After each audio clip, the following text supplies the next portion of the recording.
আসসালামু আলাইকুম প্রিয় দর্শক। প্রবাসীদের ভোটের আজকে থেকে শুরু। তারা অ্যাপের মাধ্যমে ভোট দিতে পারবে। ইতিমধ্যেই দেখলাম যে প্রবাসীদেরকে ভোট দেওয়ার জন্য ভোট চাওয়া হচ্ছে বিভিন্ন দল থেকে। বিশেষ করে হাসনাত আব্দুল্লাহর একটি লাইভ দেখলাম।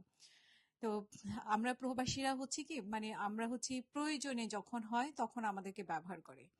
আবার অপ্রয়োজনে মানে প্রয়োজন ফুরিয়ে গেলে আমাদেরকে ছুঁড়ে ফেলে দেয়। ব্যাপারটা এরকম হয়ে গেছে আমাদের।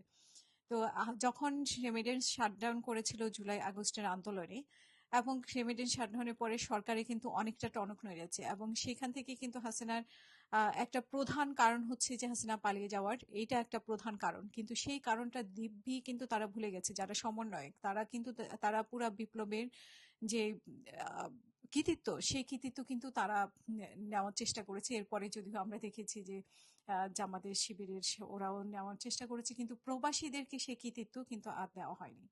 তো আমি একজন মানুষ যে আমি প্রবাস থেকে আমার মনে হয় হাতে গোনা কয়েকজন মানে তখন টকশো করতো, তাদের মধ্যে থেকে আমার নামে একমাত্র সাইবার সিকিউরিটি মামলা হয়েছিল শেখ হাসিনার সময়, এবং আপনারা নিশ্চয়ই সাইবার সন্ত্রাসী যে তালিকা করা হয়েছিল 15 জনের, সেইখানেও একমাত্র আমি নারী ছিলাম। তো এবং শেখ হাসিনার সময় কিভাবে আমার পেজগুলা নিয়ে যাওয়া হয়েছে, মানে শুধুমাত্র আমার মানে আমি শেখ হাসিনার বিরুদ্ধে কথা বলতাম দেখে এবং আওয়ামী লীগের বিরুদ্ধে কথা বলতাম দেখে, কিন্তু সেই আমি যখন 5ই আগস্টের পরে তাদেরকে ফোন করেছি এই সমন্বয়কদেরকে, তারা কিন্তু আজ পর্যন্ত আমার ফোনে রিপ্লাই করার বা ফোন ধরার কিন্তু সুযোগ পায়নি। তা আমি একেবারে মিডিয়াতে অপরিচিত যে একটুখানি হলেও পরিচিত মুখ, যদি আমার পেজ ছিল না, আমার অনেক সমস্যা গিয়েছে বা এখনো যাচ্ছে, কিন্তু মোটামুটি ভাবে তো আমি একেবারে অপরিচিত না। তো সেই আমার সাথেই তারা এরকম করেছে। তো ভবিষ্যতে তারা ভোটে জিতে আসলে কি করবে? তখন তো জাস্ট একটা বিপ্লব শেষে বা গণ অভ্যুত্থান শেষে তারা এই আচরণ করেছে। সো তারা আসলে ভোটে জেতার পরে তাদের আচরণটা কি হবে সেটাই চিন্তা করার বিষয়। সুতরাং এবং তারেক রহমানের কথাও আমি এক্ষেত্রে বলবো যে লন্ডনে থেকে আমরা কয়জনে বা প্রবাস থেকে আমরা কয়জনে বা কাজ করেছি, তাদের সাথে কি উনি একটা কনভারসেশন করতে পারতেন না? উনি তো অনলাইনে অনেকভাবেই জয়েন করতেন, সেখানে তো ওনার নিরাপত্তার কোনো অভাব ছিল না। কিন্তু তিনি কিন্তু সেটাও করেন নাই যে একটা জয়েন করে যে একটা ধন্যবাদ দেওয়া, সেটাও কিন্তু তারেক রহমান করেননি। সো আমাদের এক্ষেত্রে এবং জামাতও যে করেছে তাও আমি বলবো না। হ্যাঁ, জামাতের সুযোগ সুবিধা অনেকেই পেয়েছে, অনেকেই পেয়ে হয়তো বা জামাত এনসিপির সুযোগ সুবিধা পেয়ে রাতারাতি 5ই আগস্টের পরে বড় অফিস খুলে বসেছে। কিন্তু আমি বলবো যে আমি একমাত্র মেয়ে মনে হয় যে দিনের পর দিন টকশো করেছি, দিন 3টা 4টা এরকম করে হাসিনা মানে 24 নির্বাচনের আগে, এরও আগে থেকে 18 নির্বাচনের পর থেকে মানে 21 থেকে আমার আসলে শুরু হয়। তো দিনে রাতে আমি অনেক চেষ্টা করেছি। তো যখন যারা নির্যাতিত ছিল তাদের পাশে দাঁড়ানোর জন্য, যারা মানবাধিকার লঙ্ঘন হয়েছিল, তখন এত প্ল্যাটফর্ম হতো না, এখন যেরকম হাজার হাজার প্ল্যাটফর্ম হয়েছে।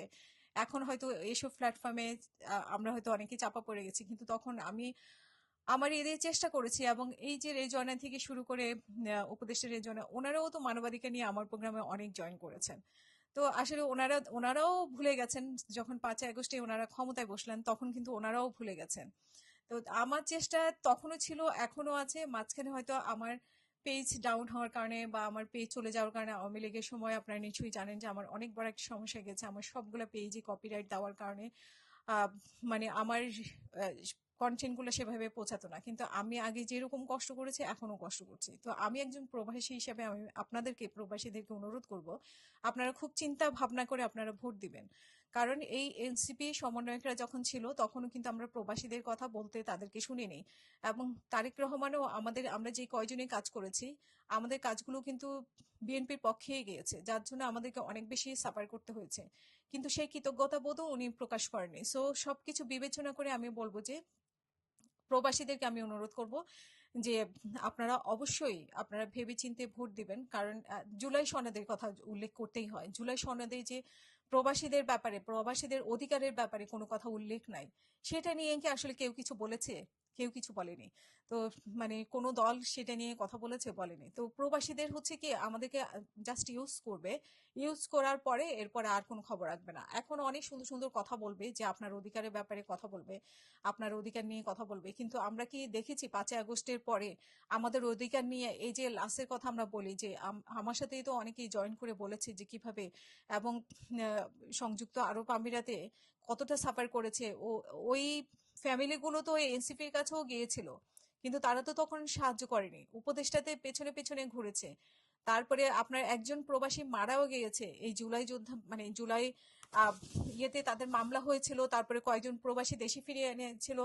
এরপরে যে আরো 25 জন প্রবাসী জেলে ছিল তার মধ্যে একজন মারা গিয়েছে মানে অত্যাচারে। কিন্তু তার সেই 25 জনের ব্যাপারে ইদানিং মনে হয় 1 মাস আগে ব্যবস্থা নেওয়া হয়েছে। কিন্তু এর আগে উপদেষ্টাদের পিছনে এই পরিবারগুলো হন্যে হয়ে ঘুরেছে, কারণ সেইখানে জেলে এদেরকে অত্যাচার করা হতো এবং এই অত্যাচারের পরে তারা অসুস্থ হয়ে মারা যাওয়ার সম্ভাবনা ছিল এরকম। পরে আমি ইলিয়াস ভাইকে ধরে আরেকটা টকশো করিয়েছি, যেহেতু আমার টকশোটা অতটা মানুষের কাছে যায় না। তো তারপরে মনে হয় একটা ব্যবস্থা নিয়ে তাদেরকে ছাড়াই আনার ব্যবস্থা করেছে। এর আগ পর্যন্ত এই যে 17-18 মাস তারা যে কষ্ট করেছে, কোনো এনসিপির নেতা কি এটা নিয়ে কথা বলেছে? তারা বরং সেই পরিবারগুলো তাদের পিছনে হন্যে হয়ে ঘুরেছে এবং উপদেষ্টা আসিফ নজরুলের দুয়ারে গিয়ে ঘুরেছে, কিন্তু উনি পাত্তা দেন নাই। এবং উনি কিরকম রুড ব্যবহার করেছেন সেই পরিবার, সংযুক্ত আরব আমিরাতের যে 25 পরিবার মানে জেলে ছিল শেষ পর্যন্ত, মানে 1 সপ্তাহ আগে তারা ছাড়া পেয়েছে।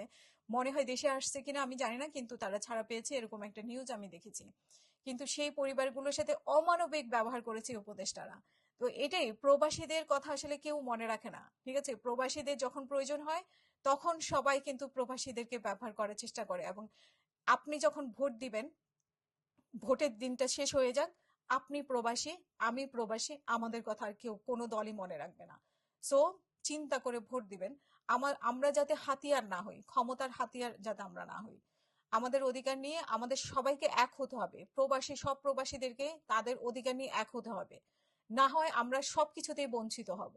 সো আওয়াজ তুলুন এবং নিজেরা নিজেদের অধিকার বুঝে নিন। এবং আপনি খুব চিন্তা করে ভোট দিবেন, কাকে দিবেন, কাকে দিলে আপনার আপনার কথা শুনবে, প্রবাসীদের কথা শুনবে, সেটা মনে রেখে আপনারা ভোট দিবেন।